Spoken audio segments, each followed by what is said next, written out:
The December wind swept through the streets of Silverwood Heights, rattling the iron gates of the most opulent mansion in the neighborhood. Inside, Nathaniel Rivers, a 45-year-old tech millionaire, sat in his wheelchair, staring into the flames dancing in the marble fireplace. Nathaniel had everything money could buy: luxury cars, awards, private chefs. But after the accident that had left him paralyzed 20 years ago, nothing tasted right, nothing felt right. Food sat untouched on his dining table, and even the softest music failed to lift the weight in his chest. A faint knock at the door interrupted his lonely routine. Nathaniel frowned. Visitors never came. Not friends, not family. Certainly not children. Rolling over to the security monitor, he froze. A tiny figure in a threadbare pink coat pressed a small face to the intercom, eyes wide and shining. I'm Emma," the girl whispered, her blue eyes sparkling. "Mom and I haven't eaten in 2 days. I smelled your dinner from the street. I'll trade you something for it." Nathaniel raised an eyebrow. "Trade me what?" She pressed her tiny hands against the gate. "I can make you walk again." He laughed, a hollow, bitter sound that echoed through the empty halls. "Walk again? Little girl, I've spent millions on the best doctors. If they can't, what makes you think you can?" Emma didn't flinch. Instead, she smiled. "Grandma always said miracles happen when people believe in each other. I believe in you." Against his better judgment, something in him stirred. He released the gate. The tiny figure trudged up the snowy driveway, leaving delicate footprints in the moonlit yard. Inside, Nathaniel watched as she approached the untouched feast. "Take what you need," he said quietly. "There's more than enough," Emma shook her head. "No. First, I promise to help you walk."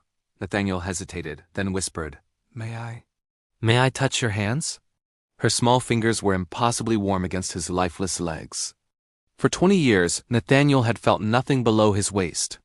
But when Emma's hands rested on him, a spark raced through his body, not pain, not a tingle.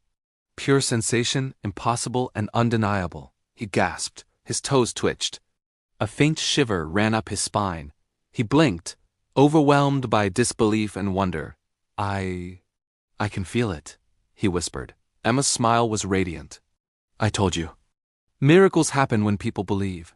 They sat together, sharing food, warmth, and a quiet understanding. Nathaniel had wasted years in isolation.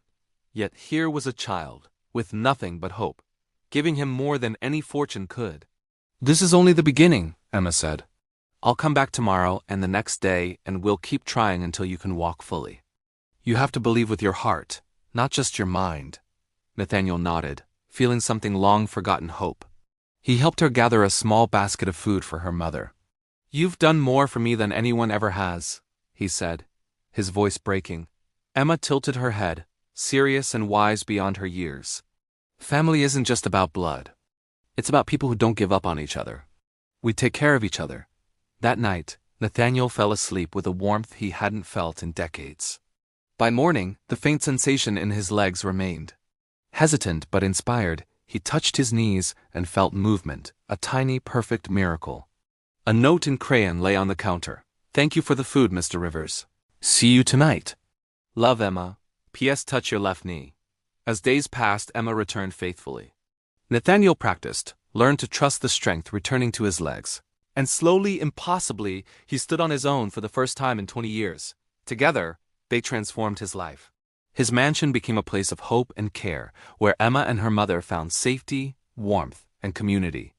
And Nathaniel discovered that true miracles aren't bought, they're nurtured by faith, love, and the smallest acts of kindness. Because sometimes all it takes is one small hand, one unwavering belief, and the courage to try to change a life forever.